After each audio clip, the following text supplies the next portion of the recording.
asalaamaaleykum yéen mbokk internet yi ñu ngi leen di nuyu ku ci nekk sa tur ak sa sant di dellu siwaat ak yéen ci seen émission bi ñuy wax dëggal sa bopp ànd ci ak Ouza numéro 2 dimanche bi di ñëw nag muy le 19 décembre ñu jëm ci combat bu mag ci diggante Tapha Tine ak Boy Niang war ci ànd ak Ouza numéro 2 mu war ñu cee defal ay analyse ak ay jàngatu làmb bisimilah mbër. asalaamaaleykum gannaaw ba ma sant yàlla julli ci yonent bi gërëm sama ñaari waajur sant Serigne Touba bu wér sant suma Serigne Mouhamadul Mokhtar Mbacke bu Serigne Abdoulahi Mbacke borom dër bi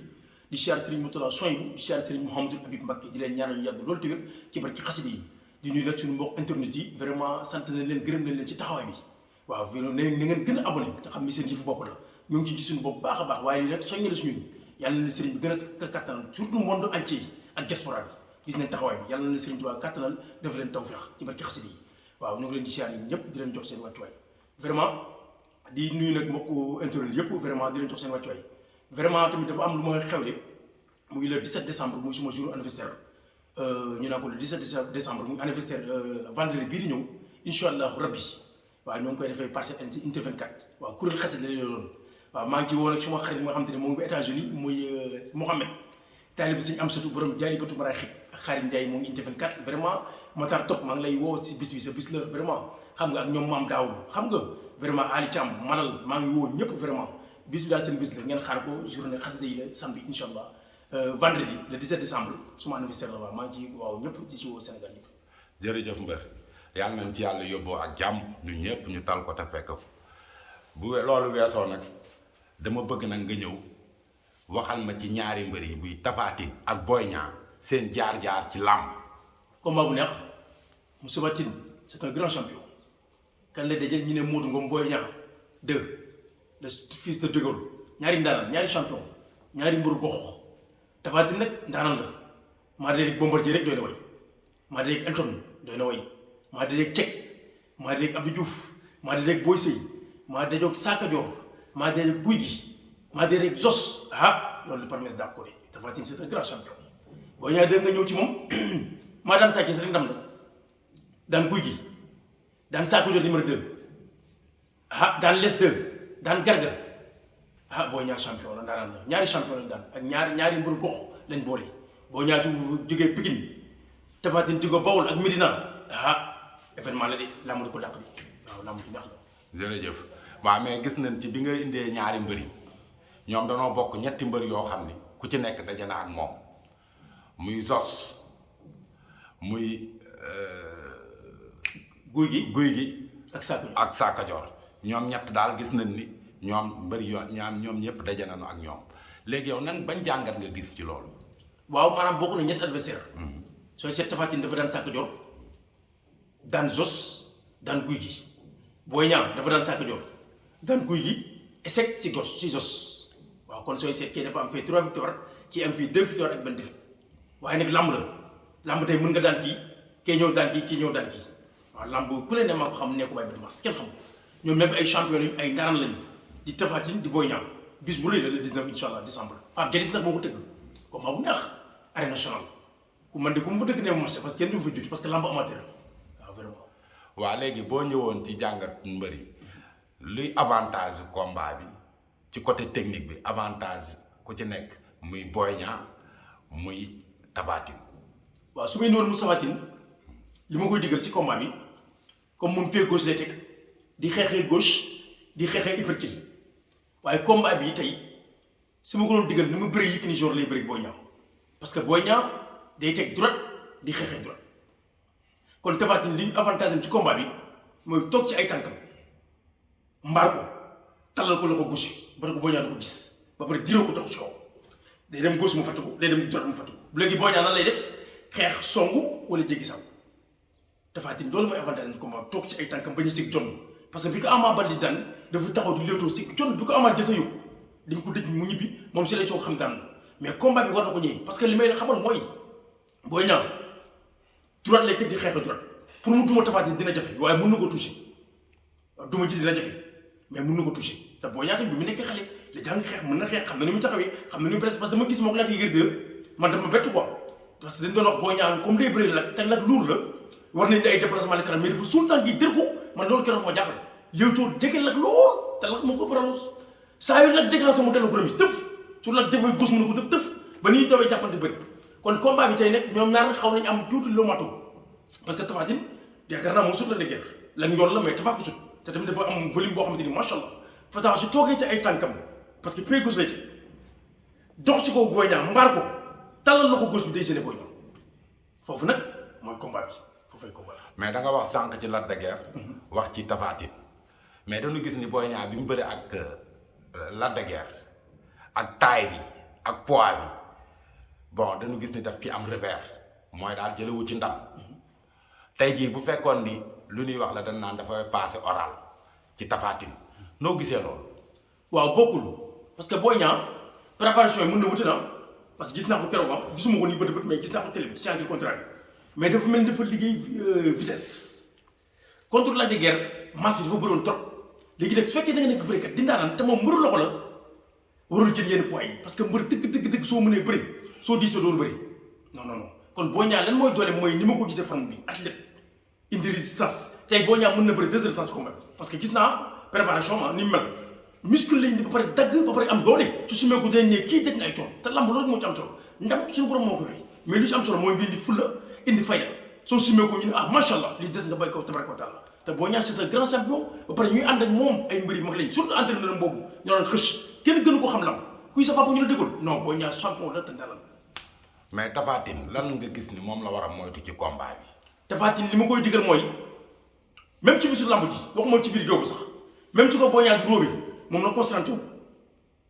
nekk ci li mu war a nekk parce que tey stade bi sooy seet à domicile ñoom dañuy fekk Boy Niang kon dafa nekk am na ay supporters Pikine parce que Paku Lambay am na ay bool yu fa nekk kon dañ koy séddoo parce que goxu Boy Niang la waaye nag mën nañ ko séddoo dafa am bool yi tamit sooy seet dañ bëgg lamb promoteur yi ñu si bëri ay bool lañ kon combat bi combat amateur la combat supporter mooy ay mbëru gox lañ ci boole ñaari champion wax naa dañ bokk ay adversaire kon ñoom ñaar tey combat bi si yoon Tapha lii dooleem ci combat bi mooy mu dal xam naa Boy Niang dina ko jéem a tooñ dina ko jéem a ruubee mais lépp na teg lu ma ko wan ci lu garaaw na sigg xool ko jot ne ko defal nii tey su ko téeméer dara su doon maa indi Tapha su Boy Niang indi benn garab jëkkoon def naa ko ci defal loolu lay lam mais lu bañ ci lam mooy ñu lay wan nga yàlla moo ci fii màccu leen loolu lépp day gën a sa adversaire da lay gën a ñemee mais nag Moustapha Tine moom kenn du ko conseillé si lamb mbër bu mag la ku bëri Bombardier bëri Cech bëri Abdou Diouf bëri Elton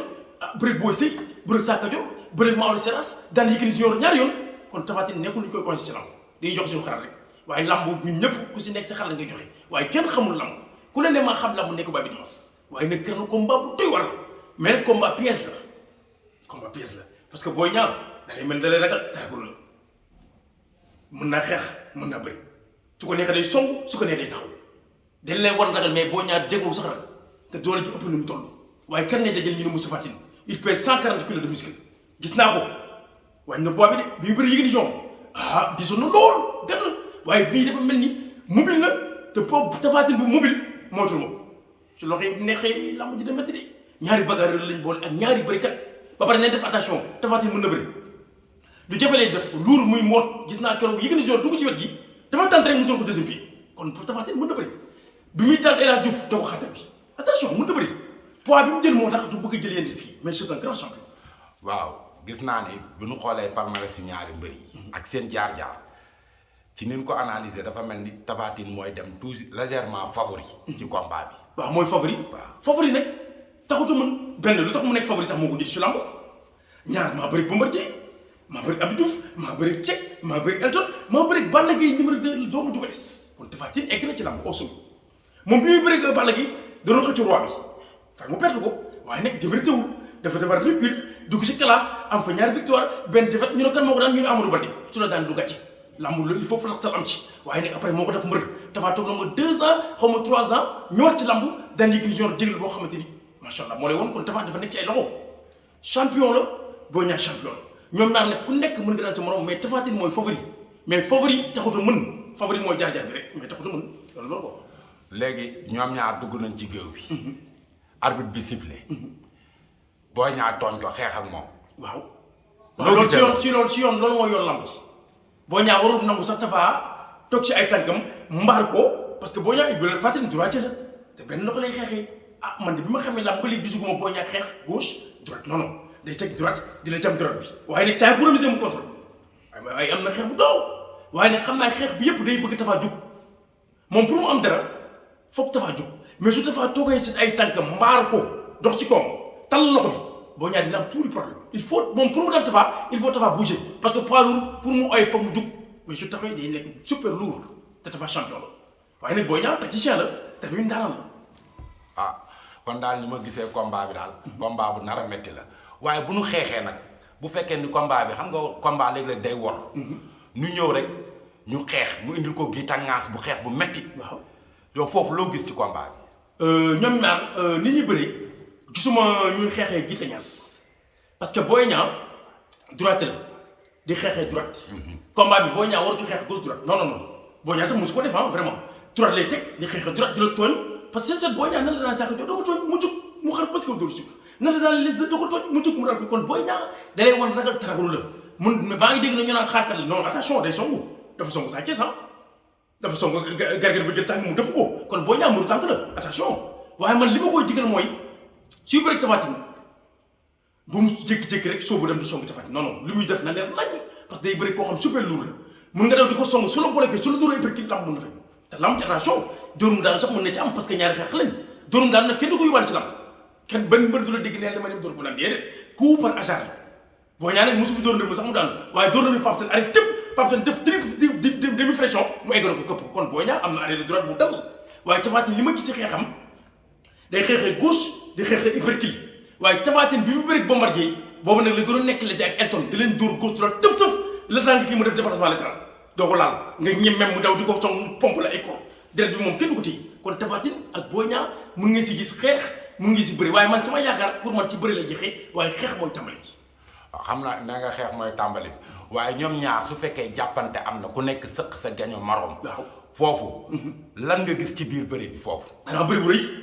waaye Modou Ngom dañu doon ko Boy Niang numéro 2 di champion doomu dégul du ma ko diggal mukk Tapha Tine jàpp si gem bu mu ko nangu attention rallonge bi tax te Tapha Tine xamal naa la njàng ndaanaan la man fekk naa seetaan naa Mbappé dem Assane Diouf moo Balla Gaye man jour boobu maa bëri lese yi maa jël lese yi jour boobu stade Assane Diouf jëpp Diouf moo ko tëggoon yàgg na lool ba mu ne bëri gu ma sax arrêté mais attention Tapha Tine jàpp ñaari ngemb ba pare xañ Boy Niang bañ a jàpp ndengeñ ko non attention non du ma ko dëggal Boy Niang am na saf kii moom fa xëccoon fa déggaloon fa Boy Niang bu nangu mukk Tapha jàpp sa ñaari ngemb dagañ saa yu la jàppee da lay ndengeñ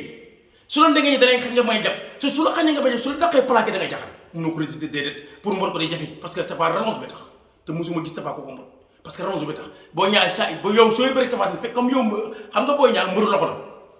Boy Niang mburu loxo la te bu mu nangu mukk Boy Niang Tapha Tine di dugg si wet gi parce que attention dafa dugg si Boy Sëy te ko siisoo ba si ko dóor suuf dafa am doole non macha allah dafa am doole Boy Niang tamit ñàkkul doole parce que xale la moom it te doole tey am na ku doon wax benn mbër ne ko munoo am doole Bombardier waaye mën nga am doole ji bëri Bombardier tey Tapha Tine Boy Niang am na doole ji bëri Tapha Tine ah kay attention mën na ko daan góor buy dem 90 kilos 95 kilos mën naa bëri daan 140 kilos parce que lamb sport mouvement la ku la gën a mus moo la dàq bëri te Boy Niang tacticien la day songu day xaar te bëri bu yàgg mën na ko bëri bu yàgg mën na ko waaye luy avantage am ci combat bi pour combat bañ a métti su doon man la ma indi ko damay tafu Tapha Tine dama koy tafu saa yi teg na sama doo jàpp ko waaye nag su may jàpp Tapha Tine dama koy sol parce que Boy Niang mburu loxo la sama bopp di génn ci biti nga xam Moustapha Tine li muy def ci placard du ko gis man mii damay bëri tànk damay bëri ay njool ñoom musul foofu waaye su may bëri ñoom xam ni ñoom a prolonge dama leen di sol génn sama bopp lu ñu def dama ko gis léegi si biir contre la jéem a daanee waaw bëri foofu la nekk parce que bëri dafa dem ba page 1000 mais saa yu juuma ñu daan la ñaari grand champion lañ ñaari ndaanaan lañ waaye ku si juum da nga daanu Moustapha Tine li ma la wax bu ko fàtte de toogal say tànk gauche ngay teg mbaar Boy Niang tàllal loxo bi gêné ko saa yu déclenché nga daw tëru ko jàpp ko waaye soo ko jàppee jàppal ngeen ba pare xañ ko mu may jàpp soo ko daqee placage foo fu la neex mën na fa jëm waaye soo taxawee sigg jonn di nga bëri Ama Baldé sigg Boy Niang xam la nga sigg rek oh su la foofee day mel ni ko foog wutin parce que loo toll tamit soo jugee da nga oyof poids lourd jug day diree ko toog si kaw mbaar ko loolu mooy bëri dégg naa ni nga waxee ci combat bi rafetlu nañ ko analyse bi jaar na yoon mais nag dañuy ñëw ci Boy Niang parce que Boy Niang bëreem ak Tapha Tine dafa am benn enjeu bu garaaw bu ci nekk ndax dafa jël Tapha Tine ba pare Balla Gaye di ko xaar te digganteem ak Tapha Tine mooy leeral digganteem ak Balla Gaye ñaanuñu ko mais bu ci amee defet combat boobu nan lay lan lay demee. waaw mais nag Boy Niang ni ma ko gisee am na mantam waaye nag ku jël Moustapha Tine di bagarreur jël le vrai lion mu doomu du bees si Balla Gaye numéro 2 laa mu juróoyee war la Balla Gaye Tapha Tine nga boole ne jëli seen avance kon day am nga xel mu dal waaye nag ñaari champion la ba doole ba jël moo tax maanaam bu rëm ak Tapha Tine si risque la du risque te benn tamit dafa jógee si défaite ak Lac de Guiers numéro 2 dafa jógee si Lac de Guiers numéro 2 dafa jógee si Lac de Guiers 2 Lac de Guiers 2 daan ko foofu conseil 7 Tapha Tine dafa jógee si victoire daan Yékini si ñoom te tamit Boy Niang Ama Baldé dafa dugg dafa daan Tapha Tine Boy Niang tamit da koy bëgg daal foofu la enjeu combat bi mooy Tapha Tine du nangu dugg Pikine du fa daan wat déedéet Ama da koo daan kon nag lan la day bëgg daan Boy Niang mu nekk 1-1 Boy Niang lu muy bëgg 2-0 du nangu tamit Tapha Tine daan ko de ñu ne Ama daan Tapha Tine daan Boy Niang combat guerrier la combat guerre la dañuy guerre fay am ci combat explosif ba pare mu war a ëlbatiku war a jàkkaarloog Balla Gaye le lion. waaw moom Balla combat mu neex la mais ñëwagul parce que amul date. waaw mais pour enjeu combat pour mu neex pour moog Balla ñu ne lamb coow la Boy Niang il faut mu daan Tapha Tine moog Balla marché yi restaurant yi mooy coow li kan lay dajal ñu ne doomu Double Less Omar Sakho ak kan Boy Niang mais loolu pour mu am il faut mu daan Tapha Tine waaye est-ce que Tapha Tine naqari daan ci biir ñëw ba mu summeeku ànd ak bool yi ma 2 mètres ak renonce ba ëmb la soo amul boobu daan ko dina jafe waaye nag Boy Niang daanaan la. waaye nag gis nañ ni Boy Niang day mobiliser côté Pikine te public bi day 12e homme la 12e homme fort la ci mbër dafay appui bu baax ci mbër mais loolu est-ce que du am lu muy kii ci waaw fekkee ku mel ni Moustapha non mënul am ci moom dara parce que am na expérience bëri nag Balla Gaye bëri Bombardier loolu garaawul quoi parce que fekk ni dëkk moom man dégg naa dem mapati bëri fekk ni dëkk mu fees ba dell ma dal ko fa loolu dara ci bopp la rek nit soo mee mantal loolu du dara am na ñoo xamante ni sax ci nga Tapha Tine fekkee am na mantal dëgg bi boobu Boy Niang ëpp ko fa mbooloo mun na ko bañ a ëpp foofu nag parce que bool yi dégg nga la pàkk lambay ay bool la fa nekk dañ koy jàppale seen doom la fu mu nekk nii Bawol fépp muy Refane réew maaw nangal ma côté boobu yëpp dañu war a jàppale seen doom Tapha Tine parce que ñoom it war nañu am roi des arènes comme ñëpp te Tapha doy nañ ñëpp mais lan mooy problème bi mais nag lamb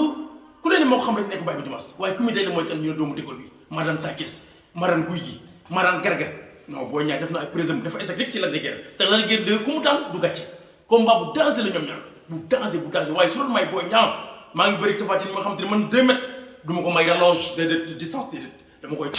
combat rapproché parce que lu mu dee Boy Niang gàttul mais dugub doom la mais Tapha Tine ko sut kon luy avantage mu ci combat bi comme pied droit la da koy ñooxu saa yu Tapha déclenché mu daw song waaye attention Tapha Tine bi ma gis gaw ma dina xeex a droite déedéet parce que su xeex a droite Boy Niang egg fu mu kon Tapha li doole moom it xeex gauche saa yi ko ba may Boy Niang mën na ko song rek mais su doon may Tapha Tine saa yi ma Boy Niang dawee dama song dama koy tur njëkkante moom sol ko jàpp ngemb bi ba pare xañ ko mu bañ a jàpp parce que foofu praquage mën dafa am mën a dugg si wet gi sisu ko parce que Boy Niang gisuma muy mboot waaye nag mburu loxo la mën nga ko jàpp tey mu jaar gauche mu jaar droite Boy Niang kenn mën koo calculer te mën na daan ku nekk waaw mën naa daan ku nekk c'est un grand champion. jërëjëf dégg nañ waxtaan bi neex na waaye nag dafa am loo xam ni dañ koy xaar ci combat. combat bu war a gaaw la wala combat bi dafay yeex. waaw ci yow ci sa jàngatu làmb. ci sama jàngatu làmb waaw pour mu gaaw mun na nekk ci Boy Niang mu jege Boy Niang mu jege Tapha Tine accélérer combat bi Boy Niang pour combat bi gaaw il faut mu ñëw ko accélérer ko mais Tapha su taxawee bu mu taxaw bañ a bouger toog ci ak mbaar ko Boy Niang day am problème parce que loolu bu taxaw nee na tey dama yëngu ma di xaar pour nga def erreur mën na durer ça dépend parce que lamb mën na la séntoo pistolet nga ne flèche kenn xamul mën naa gaaw mën naa yéex loolu suñu borom rek ko am ça dépend ci li nga préparé combat Tapha Tine mën na taxaw ne damay teg léwal deuxième sama yoon nekk damay taxaw xaar ko moo soxla mooy xale déglu ko pour Boy Niang du mu daan ko Boy Niang noonu la ko am nekk daane noonu la ko sos daane kon Boy Niang il faut mu def attention te xam ne dañ koy fekkee muy Pikine kon loolu tamit sas la mu tey dal moom it ànd ak yar ak teggin parce que loolu sax lañ ko xamee ñoom maa ñëpp vraiment mosuñu ñaaw yàq lamb kii di Moustapha Tine di Boy Niang ay ndaaraan lañ ay champion lañ combat bu neex daal këlëmeer gi waaw léegi nag bu loolu weesoo supporters yi loo leen di wax ndaxte lamb dimanche bi jàll gis nañ li fa xew te lamb ji dañoo dëgmal lamb ju rëy waaw léegi daal pour noo xam ne di nga ko mën a ñaax supporters yi rek ñu ak nga tëjee ko waaw supporters yi li leen diggal rek mooy lamb sport la lamb su boole warul tàqale Boy Niang Tapha Tine ñoo bokk ndey bay tey mën nañu bëtt leen ay doom nañ ko rafetal parce que lu xew keroog diggante Papa Sow Siteu moom vraiment kenn rafetlu ko parce que loolu day yàq lamb te ñu bëri lamb rek lañ contre mais bu lañ jaar ci lii ñëpp di ñu sànni ay xel nañ gën a defaral xol yi am yar am teggin soo yoroo di am dara soo am teggin nag doo teggi dara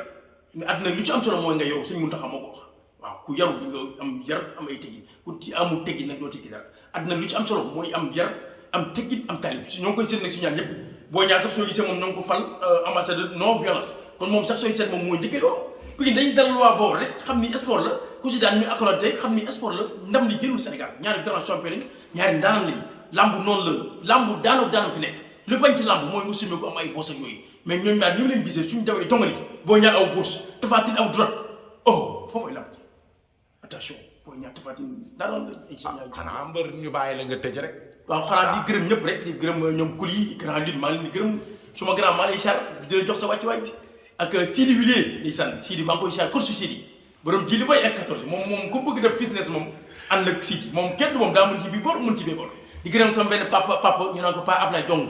waaw moom ba Inter 24 papa yi Baba Jong moom mu yóbbu Makka Diané fi amul seen di ñaanloo yóbbu na ma foofu maa ngi koy gërëm di ko sant di nuyu sëriñ bi fa nekk muy sëriñ Babacar Diané bi ma demee yóbbu na fa bi mu ko nee xarit na tudd daf maa gën a fonkat ndeysaan nga xam ne di sëriñ Tuubaa kenn du moom maa ngi ko ñaanal mu yàgg loolu te wér vraiment di nuyu monde entier duy sama nijaay nag Cheikh moom kër Mbay Fall ak Samba gi ak soxnaam Mari Seck vraiment di gërëm ñëpp di nuyu tamit mbokk internet yi dëggal sa bopp yëpp TV yi vraiment ñoo ngi gis nañu taxaw si chaîne bi surtout diaspora bi ak monde entier gis nañ taxawaay bi ak gis nañ abonné yi waaye da gën a yokk lii dañuy gën a soññ sant nañ leen gërëm leen waaye nag dañ leen di bàyyi Sëriñ Tuubaa muy am fay yàlla na sëriñ bi kattanal saydan wa baatinan du nuyu nag sama benn sponsor leader